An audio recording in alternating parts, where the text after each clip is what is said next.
ॐ नमः सिद्धेभ्यः।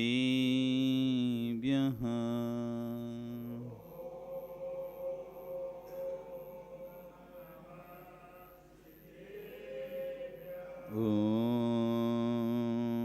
नमः सिद्धेभ्यः।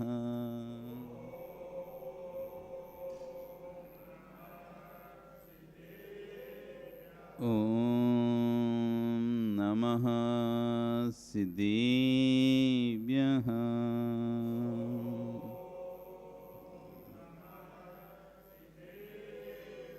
ॐ नमः सिद्धेभ्यः।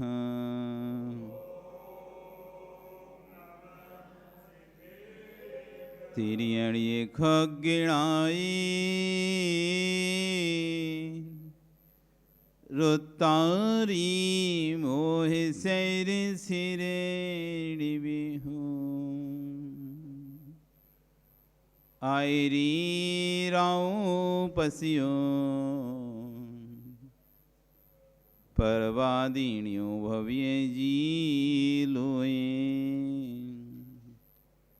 नमो अरिहंताणं नमो सिद्धाणं नमो आयरियाणं नमो वज्रायाणं नमो लोये सब्बिशाहुणं।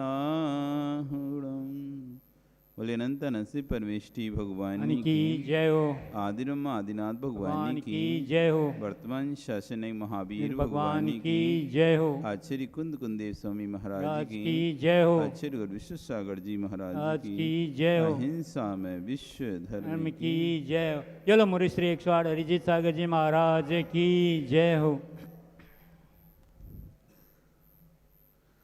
हो बंधु, वर्तमान शासन न्यायिक वर्धमान स्वामी के शासन में तीर्थंकर प्रभु की चरण निश्रा में बैठकर हम सभी जिन देशना का श्रवण कर रहे हैं। ये जिनेन्द्र वाणी मनीषियों जगत कल्याणी है। आचार्य हुवन कुंद कुंदेव स्वामी महाराज ग्रंथ राज रेण सारजी में श्रवण और श्रावक उभय धर्मों का व्याख्यान कर रहे हैं, तो वहीं आचार्य भगवान विश्व सागर जी महाराज उस रेणसार के व्याख्यान पर, उन गाथाओं पर अपना प्रवचन देते हुए आज कह रहे हैं, हे मोक्षु, अंतस के परिणामों को विशुद्धि का होना अत्यंत सुकृत का उदय है। अंतरंग में विशुद्ध परिणामों को होना बहुत ही पुण्य का उदय है। सुकृत होता है मतलब पुण्य, तीर पुण्य का उदय है। सुरेश जी, जो प्रवचन सुनते सुनते ही भाव आ रहे हैं ना, वे भी बड़े पुण्य के उदय से आ पा रहे हैं। प्रवचन सुनते सुनते भी हमारे अंदर जो थोड़ी देर के लिए मन होता है, चलो सब छोड़ देते हैं, चलो हम भी ऐसे ही महाराज के साथ चलते हैं, अथवा हम भी नियम लेंगे, हम भी संयम लेंगे। जो प्रवचन सुनते सुनते भी जो हमारे परिणाम विशुद्धि के हो रहे हैं, ये भी बड़ा सुकृत का उदय है। प्रवचन सुनते सुनते व्यक्ति के राग द्वेष के परिणाम होते हैं, द्वेष के परिणाम होते हैं, वहां पर आपके विशुद्धि के परिणाम बन रहे हैं। तो तीर पुण्य का उदय है, अंतस के परिणाम विशुद्धि का होना अत्यंत सुकृत का उदय है। जिसने पूर्व हम में घोर घोर तपस्या की है, अनंत अनंत जीवों की रक्षा के परिणाम किए हैं, वही जीव वर्तमान की पर्याप्त विशुद्धि को प्राप्त होता है। जिसने पूर्व में घोर तपस्या की है, जीवों की रक्षा की है, दया की है, सबकी मदद की है, सबके प्रति अच्छे परिणाम रखे हैं, ऐसा जीव भी वर्तमान में अच्छे भाव बना पाएगा। नहीं तो मुश्किल है, मुश्किल है अच्छे भाव होना। हर समय आपके भावों में विकार बना रहता है, हर समय आपके भावों में मायाचारी छल कपट बना रहता है, हर समय आपके भावों में कसाय बनी रहती है। कभी मान कसा है तो कभी लोभ कसा है तो कभी मायाचारी कसा है। आपको ये कसा है शांत बैठने ही नहीं देती। कभी मान से भरकर बैठते हैं हम सेठ हैं, हम सेठ हैं, सभा में भी आएंगे, हम सेठ हैं, हमारा स्थान थोड़ा अलग होना चाहिए। हम सेठ हैं संदीप, ये तो सामान्य है संदीप, तो मैं तो संदीप से थोड़ा हटके हूं, पैसे वाला हूं, मैं संदीप के बगल में नहीं बैठूंगा। इसका क्या स्थान, मेरा क्या स्थान, मैं अलग से बैठूंगा, मेरी अलग से कुर्सी लगाई जाए, अलग से सोफा पे बैठेगा। सभा में भी उसे सामान्य कुर्सी नहीं चाहिए, वहां भी उसे अलग से एक स्पेशल सोफा होना चाहिए। सामान्य कुर्सी में बिठा दी तो मेरी बेइज्जती कर दी तुमने। सामान्य कुर्सी पे तुमने यदि उसको बिठा दिया, बेइज्जती कर दी। दरी पर बिठा दिया तो बेइज्जती कर दी। दरी पर ही बिठालना है तो नीचे गद्दे लगाओ, पहले उससे बढ़िया चद्दर बिछाओ, उस पर एक लोड लगाओ, अब हमें बिठा लो। लगाना चाहिए, हम स्पेशल हैं, बड़े आदमी हैं। अगर जमीन पे ही बिठालना है तो जमीन पे भी उसे अच्छी व्यवस्था चाहिए। ऐसी तुम चटाई पे या दरी पे बिछा दोगे तो उसको लगेगा इन्होंने तो हमको बुला के हमारी बेइज्जती करी, सबके साथ एक से ही व्यवहार किया, हमको तो एक सा बिठाल दिया। जिनके पास कुछ नहीं था वो भी दरी पे बैठे थे, और जिनके पास कुछ, हमारे पास कुछ था हम भी दरी पर बैठे थे। तो वहां भी मान कसा लेके आता है, लोभ कसा लेके आता है। चलो यहाँ जाऊंगा तो चलो नाम हो जाएगा अपना, फिर अगली बार फायदा मिलेगा। चलो हम आगे आगे काम करते हैं, आगे आगे रहते हैं, अगली बार जब इलेक्शन आएगा तो अपन को इसका फायदा मिल जाएगा। अभी ज़्यादा सेवा करते हैं, अभी ज़्यादा कार्य करते हैं, ज़्यादा एक्टिव रहते हैं, तो अगली बार सब लोग देखेंगे कि हाँ ये व्यक्ति बहुत अतिरिक्त, बहुत सक्रिय रहा है, हर चीज़ में सक्रिय रहता है, चलो इससे चुनना चाहिए। आगामी लोभ को देख रहा है कि आगामी काल में जब कुछ होगा, चुनाव होगा या इलेक्शन होगा अथवा कुछ होगा, तो आज का ये काम में आएगा, इसलिए अभी करना शुरू कर दो, अभी से शुरू करो। लोभ साथ में उसकी भक्ति में भी है, लोभ है।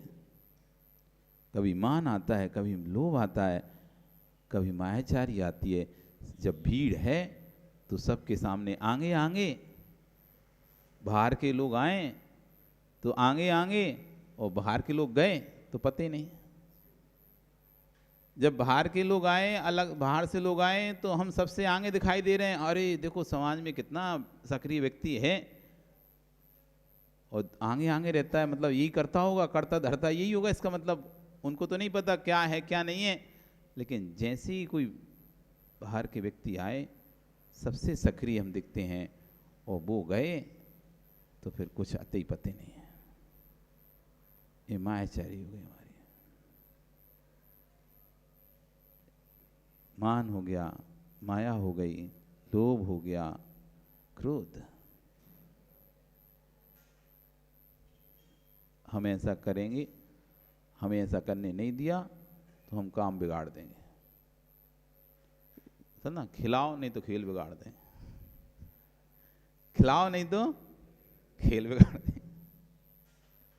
तो इस तरह से जो कसाएं हैं वो हमको धर्म स्थान पे भी शांत नहीं बैठने देती हैं। अन्य स्थानों पर तो शांत देती होने नहीं देती हमको, अन्य स्थानों पर तो हम करते ही हैं, लेकिन धर्म स्थानों पर भी हमको शांति से नहीं बैठने देती। वहाँ भी हमें अपनी इच्छाओं की पूर्तियों को करने के लिए प्रेरित करती हैं। तो आचार्य कह रहे हैं, तीर पुण्य या तीर तपस्या करके आता है वो जीव, जिसने पूर्व हम में तीर तपस्या की थी, अनंत अनंत जीवन रक्षा परिणाम किए थे, वह जीव वर्तमान की पर्याय विशुद्धि को प्राप्त होता है। नहीं तो सूर्य जी यहाँ सुनते हैं तब भी कोई फर्क नहीं पड़ता लोगों पर। वैसी कसाएं बनी हुई हैं, रंच मात्र भी कलर नहीं बदल रहा है। रंच मात्र भी जीवों की कसाओं का कलर नहीं बदल रहा है। बस सुनकर भी परिणाम वैसे के वैसे हैं। संपत्ति का मिलना इतना महत्वशाली नहीं है। जितना समीचीन वृत्ति का मिलना महत्वशाली है। संपत्ति का मिलना कोई बहुत बड़ा बात नहीं है। समीचीन वृत्ति मिल जाए, समीचीन सोच मिल जाए, सम्यक सोच मिल जाए, ये बहुत महत्वशाली है। अच्छी सोच का होना ये महत्वपूर्ण है। संपत्ति का मिलना महत्वपूर्ण नहीं है। जगत के संयोगों का मिल जाना श्रेष्ठ नहीं है, जितना स्वभाव दृष्टि का मिल जाना महत्वपूर्ण है। उपसम भाव का होना, धर्म धर्मात्मा के पास बैठ पाना और संसार शरीर भोगों से उदासता का परिणाम होना, ये बिना तपस्या के मिलना संभव नहीं है। पूर्व में तपस्या किए तो आज तुम्हारे परिणाम धर्मात्मा के पास बैठकर धर्म सुनने के हो रहे हैं। पूर्व में जिन वाणी सुनी थी उनके संस्कार हैं ये विश्वास मानो। पूर्व में यदि जिन वाणी नहीं सुनी होती तो ये संस्कार नहीं होते आज आपके यहाँ पर बैठने के। आज यहाँ पर बैठने के जो संस्कार आपके अंदर पड़े हैं, इसका मतलब है कि आपने कहीं ना कहीं बैठ के पहले जिन वाणी सुनी हैं उसके संस्कार हैं। जैसे ना एक कहावत आती है कि चोर यदि साधु भी बन जाए तब भी इधर उधर करना नहीं छोड़ पाएगा, क्योंकि चोर चोरी से जाए, हेरा फेरी से नहीं जाए, क्योंकि संस्कार पड़े ना। वैसे तो जब अशुभ के संस्कार पड़े होते हैं तब भी नहीं जाते हैं, तो ऐसे शुभ के संस्कार पड़ते हैं तो वो भी नहीं जाते हैं, वो भी किसी ना किसी पर्याय में दिखाई देते हैं, वो भी दिखाई देंगे। अशुभ के संस्कार जैसे दिखाई देते हैं वैसे शुभ के संस्कार भी दिखाई देते हैं। ये शुभ के संस्कार दिखाई दे रहे हैं जो पूर्व पर्याय में आपने अपनी आत्मा में डाले थे। इस पर्याय शरीर में नहीं डाले, आत्मा में डाले थे। शरीर में डाले होते तो शरीर वहीं छूट गया था जिस पर्याय में था, लेकिन आत्मा में जो संस्कार डाले थे वो संस्कार इस पर्याय में आकर भी, देखो कभी कभी आप देखते हैं कोई तिरंज कितना भी भगाओ लेकिन बिहार में चलता है पैदल पैदल। कुत्ता हुआ, कोई बकरी हुई, कोई गाय हुई, ये बिहार में चलते हैं। बिहार में आप भगा भी दोगे ना तब भी लौट के आ जाएंगे। कितना भी भगाओगे भौंकेंगे नहीं, साथ में चलेंगे। दूसरे और श्वान, कुछ श्वान तो ऐसे देखकर भौंकते हैं और कुछ श्वान ऐसे होते हैं जो साथ साथ चलते हैं। आप जितना चलोगे उतना चलेंगे, आप रुके सुबह रुके, आप चले सुबह चले। एक श्वान था हमारे एक बार एक बिहार में एक पीछे लग गया, 20, 30, 40, 50 किलोमीटर तक चला, 60 किलोमीटर तक। तो अब कहा कि भाई ये कहाँ तक इसको जाएगा पता नहीं। और फिर रास्ते में गाड़ियाँ चलती हैं, कहीं वो इधर भागते हैं उधर भागते हैं, तो डर लगता है कहीं 4 कदम कोई साथ चले तो उससे राग हो जाता है। 4 कदम कोई तुम्हारे साथ चल ले, चाहे इंसान हो चाहे चिरंज, विश्वास रखना तुम्हें उससे राग हो जाएगा। वो 4 दिन साथ में चला तो सब लोगों को लगने लगा अरे ये कहीं गाड़ी के नीचे ना आ जाए, क्योंकि अब उनका तो नहीं विवेक बुद्धि तो उनका थोड़ी ना होती कि गाड़ी आ रही तो साइड नहीं जाए, तो कहीं लघु शंका के लिए इधर दौड़ रहे हैं, कहीं हाईवे पे तो कहीं इधर दौड़ रहे हैं। और गाड़ियाँ कैसी चलती हैं हाईवे पे स्पीड में, तो बार बार वो ट्रक के नीचे एकदम ऐसा लगी कहीं आ गया, तो एकदम पूरा संग बार बार ऐसा सबका मन व्याकुल होता रहता था उसको देख देख कर कि कहीं गाड़ी के नीचे आना आ जाए, तो बार बार उसको इधर करें। अब फिर आचार्य से बोले देखो अपना विकल्प संकल्प बढ़ रहे हैं इसके कारण, इसको छुड़वा दो कहीं दूर। तो उसको दूर 20 किलोमीटर जाकर छुड़वा दिया। पता नहीं वो कैसे फिर से आ गया, पता नहीं कैसे आ गया। तो एक बार क्या हुआ, इस साइड रुके थे, उस साइड से पूरा संग चढ़ा और इस साइड से निकल गया। अब वो जो स्वान था वो मंदिर के, वो तो अंदर आएगा नहीं, और समझदार पता नहीं कितनी समझ होती, ऊपर नहीं चढ़ रहा, नीचे ही बैठ गया, वो मंदिर के नीचे बैठ गया। अब पूरा संग यहाँ से चढ़ा और वहाँ से निकल गया। कोई यहाँ से चढ़े और वहाँ से निकल जाए, उसे तो नहीं पता कि कहाँ से निकल गया। अब वो तो वहीं बैठे बैठे इंतजार कर रहा है कि अब आएगा जाएंगे, और पूरा संग निकल गया। रात में रुका था और सुबह निकल गया। अब सुबह उठकर, अब संग तो था नहीं, संग तो निकल जा, वो वहीं था और उसको पता नहीं कहाँ गए। तो जो पाटा भरने वाली गाड़ी थी, जब वो बाद में 10-11 बजे निकली, उसके पीछे दौड़ते जो कहाँ जा रही है गाड़ी, वो गाड़ी के पीछे दौड़ते 12 किलोमीटर 16 किलोमीटर जहाँ सुबह अगले दिन हार के लिए संग गया था, वहां तक पहुंच गया। वो सब देख के फिर आश्चर्यचकित, देखो हम नहीं मिले तो गाड़ी का पीछा करते करते, ये गाड़ी तो साथ में रहती, उसको कहां से ज्ञान हो रहा है? ये गाड़ी तो इनके साथ रहती, इसका पीछा करते करते चलते हैं। कोई बैठ के नहीं उसमें, उसके पीछे बराबर से वो 60 की स्पीड में चल रही, तो ये भी उसके पीछे दौड़ रहा है, और पूरा 12 किलोमीटर दौड़ते दौड़ते वो आया। फिर आखिरी में उसे बढ़िया सी ओडी कार में बैठाल के वो बहुत 50 किलोमीटर छोड़ने गए। अब उसको बिस्कुट खिलाया, अच्छा खिलाया, खिलाया पिलाया, और उसे कार में बिठाल के लेके गए छोड़ने। मतलब ऐसे कहां तक चलेगा, वो तो चलता ही रहेगा। तो कहने का मतलब ये है कि उसके अंदर वो संस्कार पड़े कहां से? पर्याय तिरंज की हो चुकी है, ये संस्कार जो उसके पड़े हैं, ये पूर्व हमें इसने मुनियों का विहार कराया है। ये पूर्व हमें इसने मुनियों का खूब विहार कराया है, वो संस्कार इसके उदय में आ रहे हैं, इसलिए मुनि को देखकर उनके साथ चलने के उसके भाव हो रहे हैं। उसे भले याद ना होगा कि हम पूर्व हमें विहार कराते थे, लेकिन अचानक लगता है चलो चलना है, इसके इनके पीछे चलना है, चलना है, चलना है, बस। ऐसे आपको भले याद नहीं है कि हमने पूर्व हम में जनवाणी सुनी थी कि नहीं सुनी थी, लेकिन अभी बैठकर मन हो रहा है ना सुनने का। साधना साध विज्ञानम अनुमानम, साधना साध विज्ञानम अनुमानम, साधन से साध का ज्ञान कर लेना चाहिए। अनुमान ज्ञान है, प्रमाण ज्ञान है। आगम में 5 ज्ञान कहें, स्मृति, तर्क, स्मृति, प्रत्यभिज्ञान, तर्क, अनुमान और आगम, ये 5 ज्ञान हैं।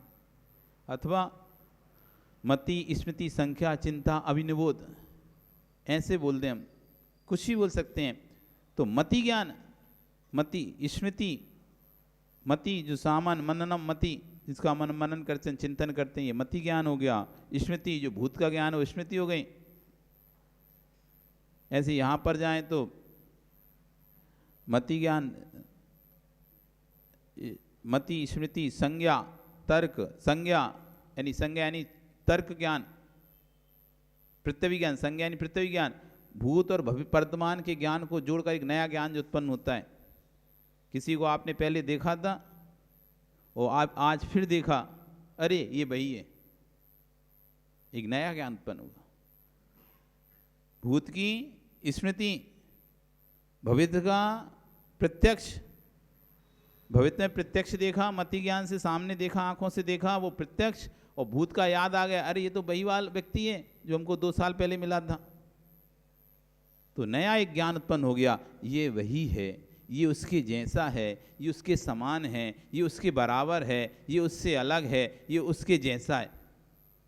तो एक भूत का ज्ञान और एक वर्तमान, ये होता है संज्ञा यानी प्रत्यभिज्ञान।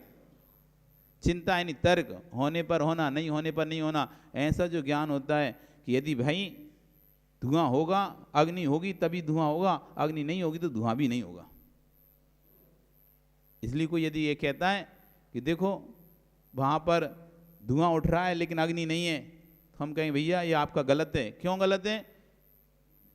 क्योंकि जहां अग्नि होती वहीं धुआं होता है। यदि अग्नि नहीं है और धुआं उठता दिखाई दे रहा है तो नियम से वो या तो कोई वाष्प है, गैस है, लेकिन धुआं नहीं है। तालाब में से भी वाष्प उठते हुए दिखती थी ठंडियों में, गर्मियों में, तो कोई कहने लगे देखो वहां पर आग लगी है तालाब में, धुआं उठ रहा है। तुम तो बोलते ना जहां धुआं होता है वहां अग्नि होती है, जहां धुआं होता है वहां अग्नि होती है। तो जहां जहां यत्र यत्र धूम तत्र तत्र वह्नि, हाँ हम जहां धुआं होता है वहां अग्नि होती है, लेकिन बिना अग्नि के धुआं नहीं होता है। ये तालाब है, यहाँ धुआं तो दिख रहा है तुम्हें, धुआं जैसा दिख रहा है, लेकिन वो धुआं संज्ञा नहीं है, क्योंकि धुआं तो अग्नि के साथ ही होगा। ये तर्क ज्ञान है। अनुमान ज्ञान, एक चीज को देखकर दूसरी चीज का अनुमान लगा लेना। 2 मित्र सदैव साथ में रहते हैं, एक मित्र को आपने जैसे ही देखा आप समझ जाएं दूसरा भी यहीं आसपास कहीं होगा, भले दिखाई नहीं दे रहा लेकिन होगा आसपास। एक को देखकर दूसरे का ज्ञान होना, ये अनुमान ज्ञान है। फिर आगम, जिनवाणी को पढ़कर जो ज्ञान होता है वो आगम का ज्ञान है। स्मृति, तर्क, स्मृति, तर्क, प्रत्यभिज्ञान, तर्क, अनुमान और आगम, ये 5 ज्ञान प्रमाण हैं।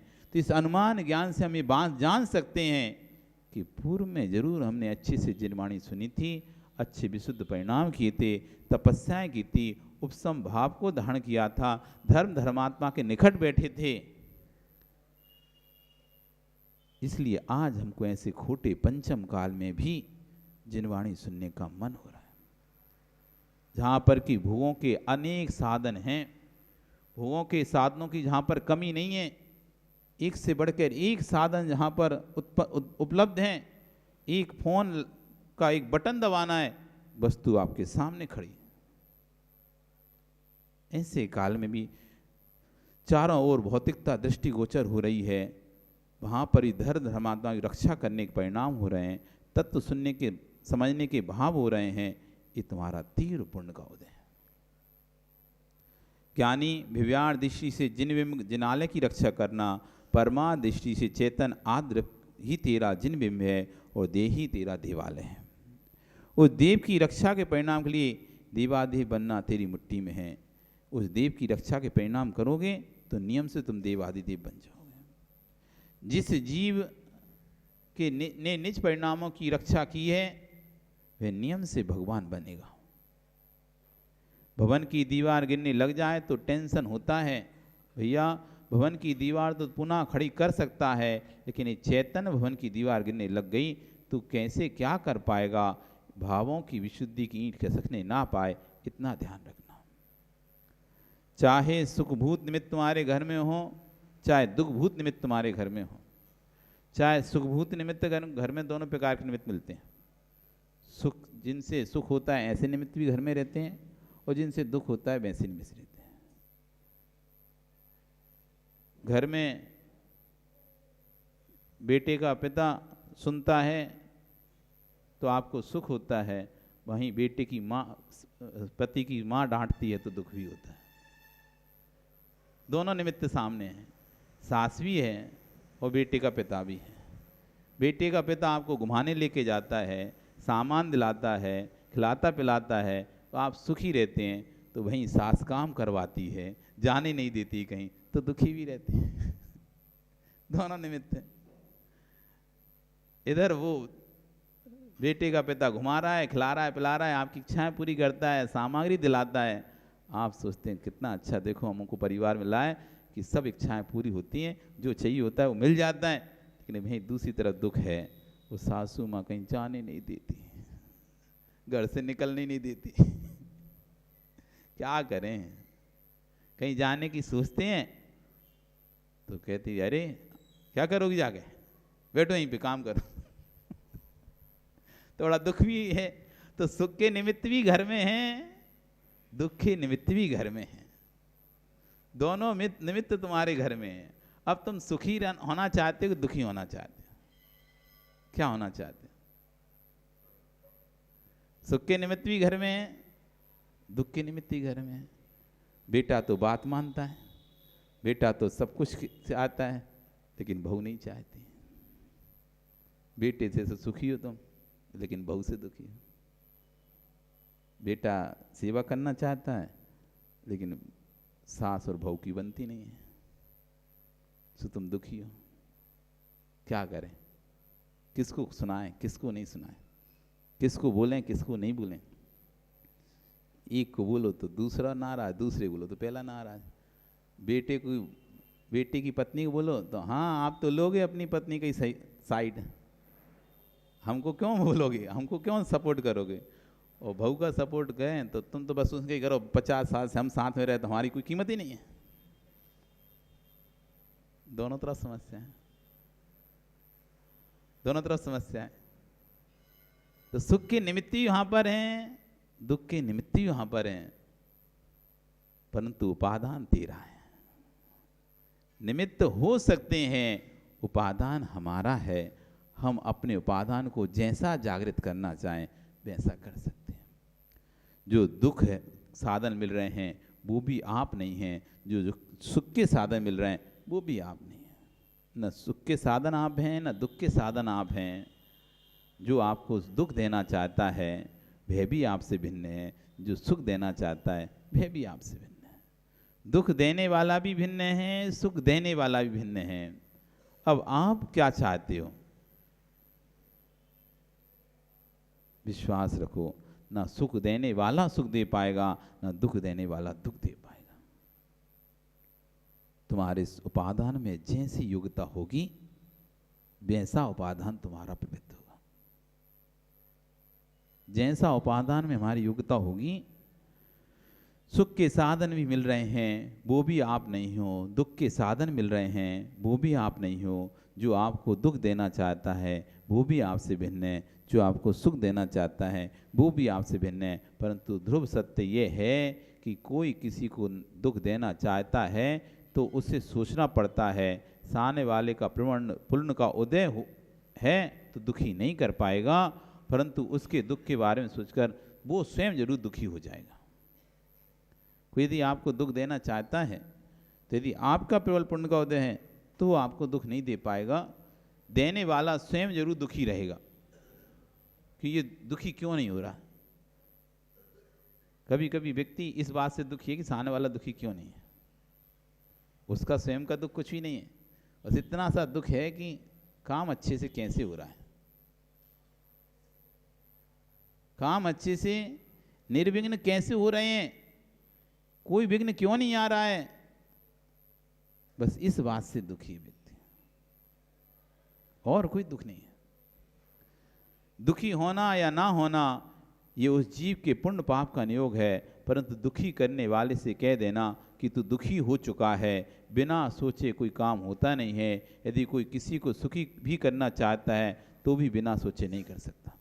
सुखी करना चाहोगे तो पहले स्वयं को सुखी होना पड़ेगा, सुखी करना चाहोगे किसी को तो स्वयं को सुखी होना पड़ेगा, और दुखी करना चाहोगे तो पहले स्वयं को दुखी होना पड़ेगा। यदि आप साधु को आहार भी करवा रहे हो तब भी तुझे सोचना पड़ता है सुबह से शाम तक कितना विचार करना होगा, परंतु जिसे तुम आहार देना चाहता है उसे टेंशन ही नहीं है। आप यदि साधु का आहार कराना चाहते हैं तो सुबह से शाम तक कितना सोचना पड़ता है, क्या बनाएंगे क्या बनाएंगे क्या बनाएंगे, कैसे होगा, ये बनाएंगे वो बनाएंगे, और जिसे करना है उसे टेंशन नहीं कोई, वो तो मस्त आएगा, अंजलि लखाएगा, खड़ा हो जाएगा, लाओ दो। परंतु जिसे तू आहार देना चाहते उसे टेंशन नहीं है। इंद्रिय जन्य सुख दुख पर सापेक्ष है, जबकि अतीन्द्रिय सुख निरपेक्ष है। जो पर निरपेक्ष है वही सुख है, साधना प्रधान नहीं है, संक्लेशता की हानि प्रधान है। जैन दर्शन में साधना की प्रधानता नहीं है कि तुम कितनी ज़्यादा तपस्या कर सकते हो, तुम कितने ज़्यादा व्रत कर सकते हो, तुम कितने ज़्यादा उपवास करते हो, इसकी कोई महत्वता नहीं है कि ये ज़्यादा कर सकता है, इसने 100 कर लिए, इसने 1000 कर लिए, इसने 4 शुद्धि की भी कर ली, इसने 16 कारण के भी कर लिए, इसने गुण संपत्ति कर लिए, जिन गुण संपत्ति कर लिए गणधर्व विलय कर लिए। ये साधना की प्रधानता बिल्कुल नहीं समझना जैन दर्शन में, संक्लिष्टता की हानि प्रधानता है। तुम्हारी संक्लिष्टता कितनी कम रही है इन कार्यों को करने में, ये महत्व है। ये जी 1000 उपास किए, ये 1000 उपास तुमने लड़ के करे हैं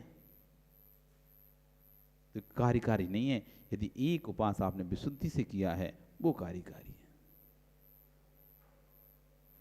वो 1000 उपास आपने दूसरों को दिखाने के लिए करे हैं, नाम कमाने के लिए गए हैं, गिनीज वर्ल्ड रिकॉर्ड में अपना नाम लिखाने के लिए करे हैं कि चलो इतना करूंगा, आज तक कोई ने नहीं किया, मैं करूंगा तो मेरा नाम दर्ज हो जाएगा उसमें। यदि इस उद्देश्य से किए भी कोई भी साधना काय करनी है, और तुमने घर बैठे चुपचाप अपने घर में एक उपवास किया है जिसको किसी को भी पता नहीं चला है, पर आपने परिणामों को शांत रख के अपने घर में ही किया, किसी को बोला भी नहीं आपने, उसके अंक ज्यादा है, उसके अंक ज्यादा है। संक्लेशता की हानि कितनी है, विशुद्धि कितनी है, साधना कितनी है, ये महत्व नहीं है।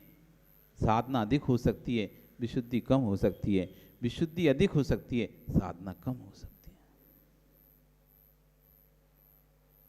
साधना अधिक हो सकती है, लेकिन अधिक साधना में कहते हैं ना, यदि व्यक्ति समझ नहीं पाए, अधिक साधना करे और समझ नहीं पाए तो कसाय में बह जाता है।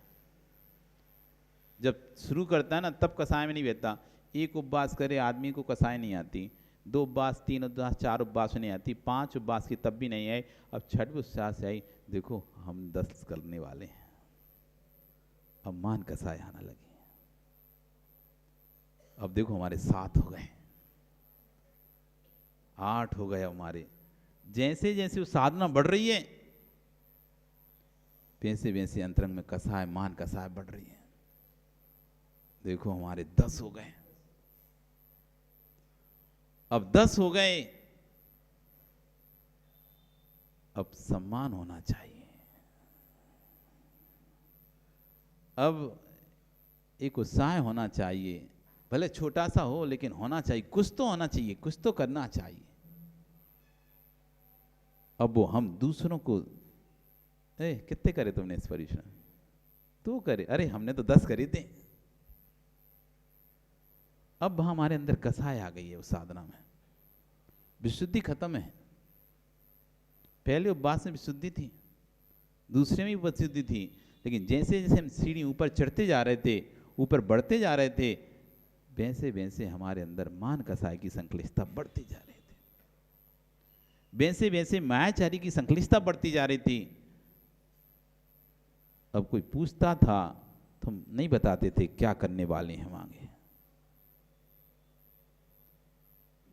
अभी तक तो बोलते थे हाँ 1 हो गया, 2 हो गया, देखते हैं करते हैं, सोच तो रहे हैं ऐसा करने का, लेकिन हम देखते हैं क्या होता है। सब डिसाइड है अंतर में, सब मन बना चुके तुम अंतरंग में, क्या करना चाहते हो क्या नहीं करना चाहते हो। तब भी मायाचारी करते हैं, देख रहे हैं भी ऐसा कुछ है नहीं है तो ठीक है, देखते हैं क्या होता है। तो जैसे जैसे साधना बढ़ती है, यदि संभल नहीं पाए व्यक्ति, आपको अपने आप को संभाल नहीं पाए, तो फिर वो कसाय में चला जाता है, मान कसाय में चला जाता है, माया कसाय में चला जाता है, लोभ कसाय में चला जाता है। इसलिए आचार्य भगवान कह रहे हैं साधना प्रधान धर्म नहीं है, ये साधना प्रधान धर्म नहीं है, इस संक्लिष्टता की हानि प्रधान धर्म है। साधना ऊंचे से ऊंचे कर पाओ नहीं कर पाओ चलेगा, साधना बड़ी से बड़ी साधना नहीं कर पाओ चलेगा, महावृत्ति नहीं बन पाओ तो अणुवृत्ति बने रहो चलेगा, अणुवृत्ति नहीं बन पाओ तो सम्यक दृष्टि साफ बने रहो चलेगा, लेकिन संक्लिष्टता नहीं होना चाहिए। जहां भी रहो, जिस स्थान पर ही रहो, जिस पद पर ही रहो, मस्त रहो, किसी के बारे में संक्लिष्टता मत करो। श्रावक बन के रहना है तो श्रावक बन के रहो, पूरी जिंदगी रहना, पूरी जिंदगी रहो श्रावक बन के, पर अच्छे भाव रखो, दूसरों के प्रति बुरा मत सोचो, तो आप वहां भी आप आगे बढ़ जाएंगे, अच्छे पद को, अच्छी गति को प्राप्त हो जाएंगे, अणुवृत्ति बनेंगे, वहां भी यदि संक्लिष्टता नहीं हुई और अच्छी गति को प्राप्त होंगे, महावृत्ति बनेंगे, वहां भी यदि संक्लिष्टता नहीं तो और गति, अच्छी गति को प्राप्त होंगे। साधना बढ़े, संक्लिष्टता नहीं होना चाहिए, पद बढ़े, अभिमान नहीं बढ़ना चाहिए। बिल्ले जीव हैं जिनके पद बढ़ने पर अभिमान नहीं आता है, नहीं तो आप देखो जैसे जैसे पद बढ़ता है व्यक्ति का, पैसा बढ़ता है, पद बढ़ता है, सम्मान बढ़ता है, तो उसका मान भी साथ में बढ़ जाता है, उसका मान भी साथ में बढ़ने लगता है। अब जो पहले आराम से बोलचाल लेता था, अब उसकी बोलचाल की भाषा भी बदल जाती है, अब नहीं बोलता वो, अब तो उसे लगता है कि छोटे लोगों से बोलूँगा तो मेरा ओहदा घट जाएगा। पहले उन छोटे लोगों के साथ ही खेलता घूमता था, उन्हीं के साथ ही बैठा रहता था, होटलों पे खाता था, लेकिन अचानक पैसा आ गया, अचानक कुछ नेता अभिनेता बन गया, तो अब उसकी बोलने चालने की ढाल ढंग सब बदल चुके हैं। पद आने पर सरलता रह पाना ये बहुत कठिन है, पैसा आने पर सरलता रह पाना कठिन है। नहीं तो बहुत लोगों को आप भी देखते हो, घर में उनके मायके में भले कुछ नहीं था, मायके में कुछ नहीं था, खाने को भी लाले थे, लेकिन शादी हो गई बड़े घर में, शादी हो गई अच्छे बड़े परिवार में, अब उनकी स्टाइल देखो, उनके बात देखो, करने के तरीके देखो, ऐसे समझते जैसे सामने वाला कुछ है ही नहीं, कीड़ा मकोड़ा है। मायके में तो कुछ है नहीं है, तब तो ऐसी था नहीं, लेकिन अचानक शादी ऐसे घर में हो गई, पैसों से भरा हुआ घर है, धन संपत्ति से भरा हुआ घर है। अब उनके पास जो मान आ रहा है, देखते नहीं, ऐसे करके निकल जाते। अच्छे कपड़े, अच्छे गहने, अच्छी गाड़ी, उनमें घूम रहे हैं। एक अहंकार आ गया। संपत्ति नहीं आने पर, संपत्ति आने पर अहंकार नहीं आना, ये महत्वपूर्ण है। तो ऐसे ही करें, साधना बढ़ने पर कसाय का नहीं बढ़ना, ये महत्वपूर्ण है। साधना बढ़ रही है, साथ साथ कसाय भी बढ़ रही है, तो जिन शासन में वो साधना को कोई महत्व नहीं है। अन्य शासन में भले महत्व हो, लेकिन जिन शासन में उस साधना का कोई महत्व नहीं है, जिस साधना में कसाय बढ़ती है। इसलिए आचार्य बुद्ध कह रहे हैं यहाँ पे, साधना प्रधान धर्म नहीं है हमारा, संक्लिष्टता की हानि प्रधान धर्म है। संक्लिष्टता की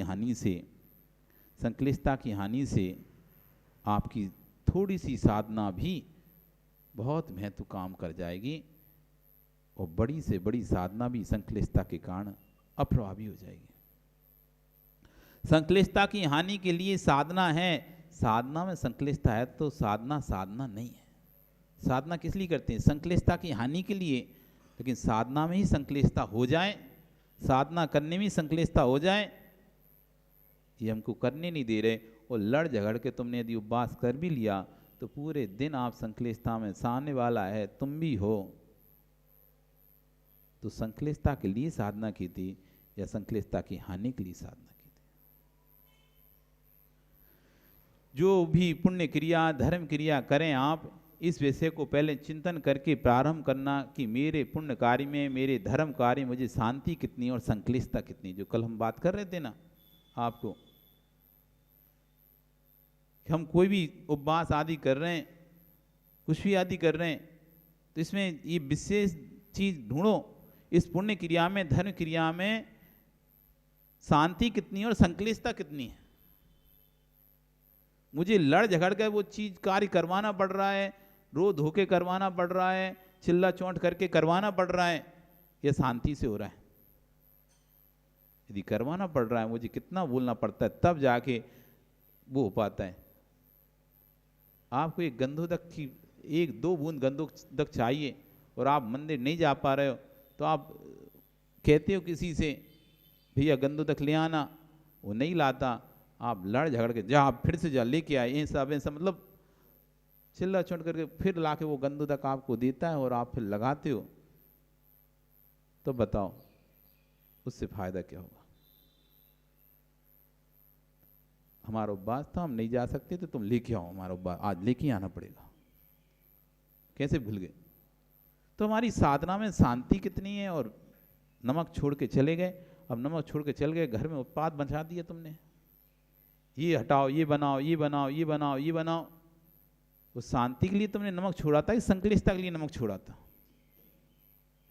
शांति के लिए नमक छोड़ा था हमने कि चलो आज नमक नहीं खाएंगे, और घर में गए तो अब वो नमक डल चुका था जब तक सब में। अब तो संक्लिष्टता हो गई, अब मैं क्या खाऊंगा, अब हम क्या खाएंगे, सब में तो नमक डाल दिया तुमने, अब ये बनाओ, ये बनाओ, ये बनाओ। और सामने वाले हमें जाना है दूसरी जगह, बस छोड़ो सब जगह, पहले ये सब तैयारी करो। मान ली नहीं हो रही तो लड़ाई झगड़ा हो रहा है। तो यहाँ कह रहे हैं शांति के लिए हम धर्म किए थे, धर्म कार्य किए थे, पुण्य क्रिया किए थे, या संक्लिष्टता के लिए किए थे? आपने शांति धाली भगवान को विराजमान कर लिया, अब वहां पर लड़ने लगे, मैं करूंगा, मैं करूंगा, मैं करूंगा, मैं करूंगा। तो शांति के लिए वो थी शांति धारा, या संक्लिष्टता के लिए थी वो शांति धारा? शांति के लिए शांति धारा कर रहे थे, नंबर तुम्हारा था, दूसरे को वहां पर खड़ा कर दिया गया, अब तुम लड़ना शुरू हो गए। ऐसे कैसे खड़ा कर सकते हो तुम?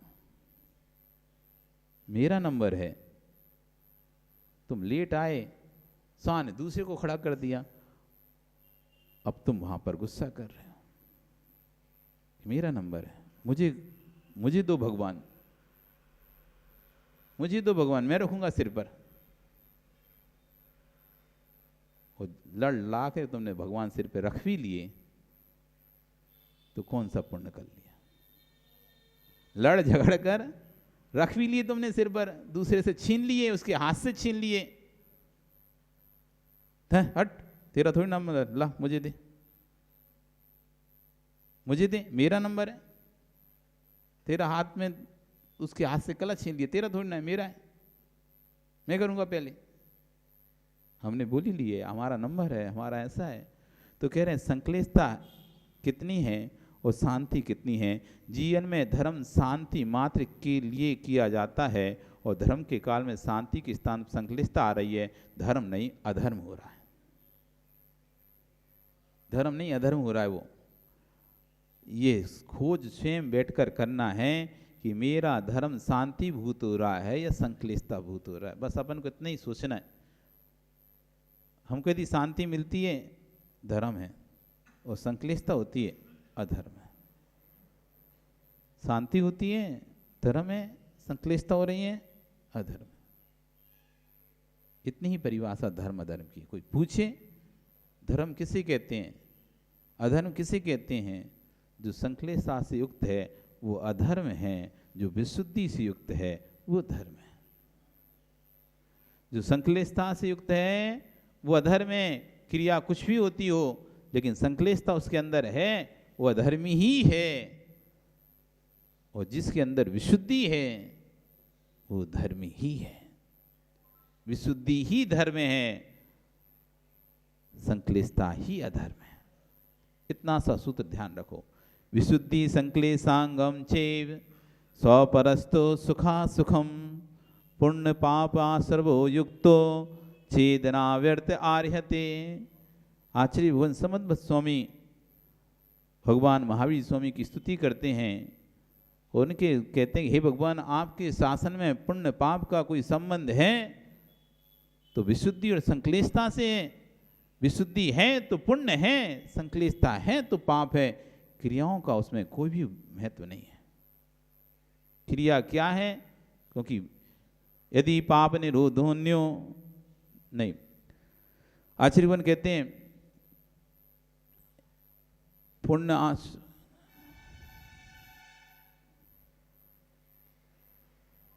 दूसरों को, उसका भावार्थ हिंदी में समझाते हैं।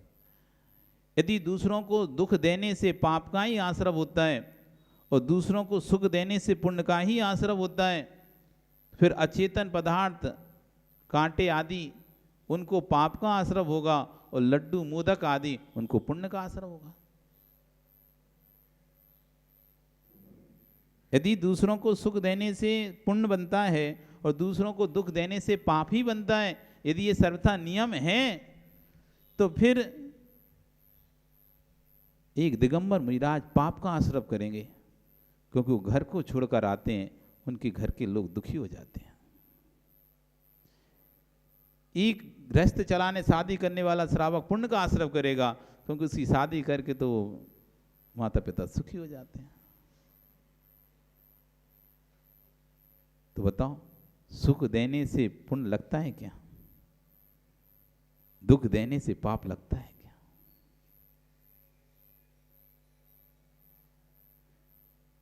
सुख देने से यदि पुण्य मानो तो फिर तो आप लोग पुण्यात्मा हो गए। आपने माता पिता की बात मानी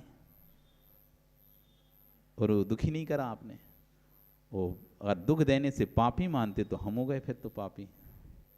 हम तो अपनी बात ही नहीं मानी उनकी। वो तो कह रहे थे शादी करो, तो बिना उनको छोड़कर आ गए, तो हम तो दुखी करके आए ना उनको, हमको पाप लग रहा होगा, हमको पाप। यदि ऐसा कहो कि स्वयं को दुख देने से पाप लगता है, स्वयं को दुख देने से पाप लगता है, दूसरों को सुख देने से पुण्य लगता है, तब भी वही परिस्थिति खड़ी जाएगी। ये दिगंबर राज 22 परिस्थितियों को सहते हैं, ठंडी गर्मी को सहते हैं, स्वयं के शरीर को दुख देते हैं, तो इनको पाप लगना चाहिए। और तुम लोग बढ़िया मस्त राजाई में उड़कर घुसकर सोते हो, गर्मियों में एसी बैठते हो, तो तुमको पुण्य लगना, क्यों? तुम इसको सुख देते हो ना। सुख देने से यदि पुण्य लगे और दुख देने से स्वयं को, अभी तो दूसरों को बताया था कि दूसरों को दुख देने से पाप लगता है, या दूसरों को सुख देने से पुण्य लगता है तो ये व्यवस्था बनेगी। स्वयं को दुख देने से पाप लगता है, स्वयं को सुख देने से पुण्य लगता है, तब भी सामने व्यवस्था दूसरी खड़ी हुई है। अब बताओ, सुख देने से पुण्य लगता है कि नहीं लगता? बोलो, क्या लगता है सुख देने से? बताओ। ओ कैलाश जी, आप ही बताओ।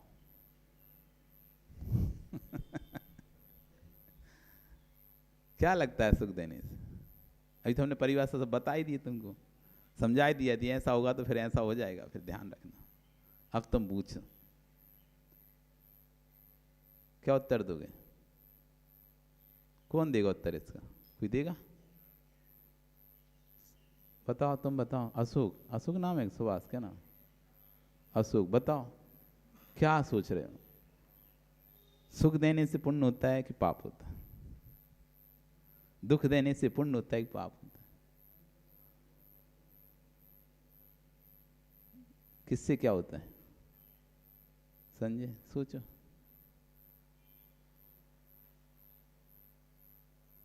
बोलो। तब आचार्य भगवान कहते हैं, विशुद्धि संक्लेशांगम चेव सो परस्तो सुखा सुखम पुण्य पापाश्रवो युक्तो चेद व्यर्थ ना आर्यते। सुख में सुख दुख देने से पुण्य पाप का संबंध नहीं है, विशुद्धि संक्लिष्टता से है। यदि हम किसी को दुख देने के उद्देश्य से उसको दुख दे रहे हैं तो पाप का बंध है।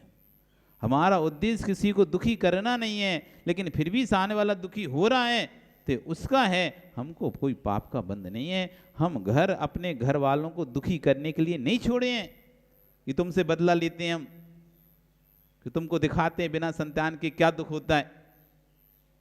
इस उद्देश्य से कोई दुखी करने का उद्देश्य नहीं है, वहां कोई संक्लेशता नहीं है, आत्म कल्याण का भाव है, विशुद्धि है, इसलिए घर छोड़ा है, इसलिए पाप का बंध नहीं होगा। यदि आप घर छोड़ रहे लड़ाई झगड़ा करके इसलिए क्योंकि तुम दुखी रहोगे तो नियम से आपको पाप का बंध होगा, क्योंकि आप जानकर दुखी कर रहे हो सामने वाले को। आपका उद्देश्य उन्हें दुखी करने का है, यहाँ उनका उद्देश्य दुखी करने का नहीं है, इसलिए यहाँ पर संक्लेशता नहीं है, विशुद्धि उनके अंदर अपने कल्याण की, इसलिए पाप का बंध नहीं होगा। यहाँ जो उनके शरीर को दुख मिल रहा है, जो परिसर सहन कर रहे हैं, ठंडी गर्मी सहन कर रहे हैं, ये संक्लिष्टता के लिए नहीं कर रहे, ये विशुद्धि के लिए कर रहे हैं, इसलिए शरीर को दुख देने से भी पाप का बंध नहीं होगा, पुण्य का बंध। लेकिन यदि आप अपने शरीर को दुख इसलिए कर रहे हो, मेरी इच्छा की पूर्ति हो जाए, मुझे सामान ला के नहीं, इसलिए आप दीवार पर सिर फोड़ फोड़ के मार रहे हो। हाँ, बहुत से लोग होते हैं जिन्हें गुस्सा आता है, दीवार में सिर फोड़ने लगते हैं। कुछ नहीं दिखता तो दीवार में सिर फोड़ते हैं, अथवा जमीन पर लौटने लगते हैं, इधर उधर हाथ माथ काट लेते हैं, हाथ पैर तोड़ लेते हैं, तो स्वयं को वो भी दुख दे रहे हैं। लेकिन यहाँ पर उनका दुख जो है स्वयं का दूसरे को संक्लेशित करना है, इसलिए उनको स्वयं के शरीर को दुख देने से पाप का बंध होगा। लेकिन हम जो यहाँ पर परिसर को सहन कर रहे हैं, ठंडी गर्मियों को सहन कर रहे हैं, हमको किसी को दुख देने का भाव नहीं है, इसलिए वो पुण्य का बंध है। तो जिस कार्य में विशुद्धि है वो कार्य पुण्य भूत है, और जिस कार्य में संक्लिष्टता है वो कार्य पाप भूत है। इतनी ही धर्म की परिभाषा है। विशुद्धि है तो धर्म है, संक्लिष्टता है तो पाप है। आपका समय हो गया, जाओ, कल फिर आओगे, पर्याय रही तो पुनः इतनी धर्म की परिभाषा याद करके आना। विशुद्धि है तो पुण्य धर्म है, संक्लिष्टता है तो अधर्म है। क्रिया कुछ भी हो सकती है, क्रिया कुछ भी हो सकती है, उस क्रिया के अंदर विशुद्धि है तो धर्म है और संक्लिष्टता है तो अधर्म। बोली भगवान महावीर स्वामी की।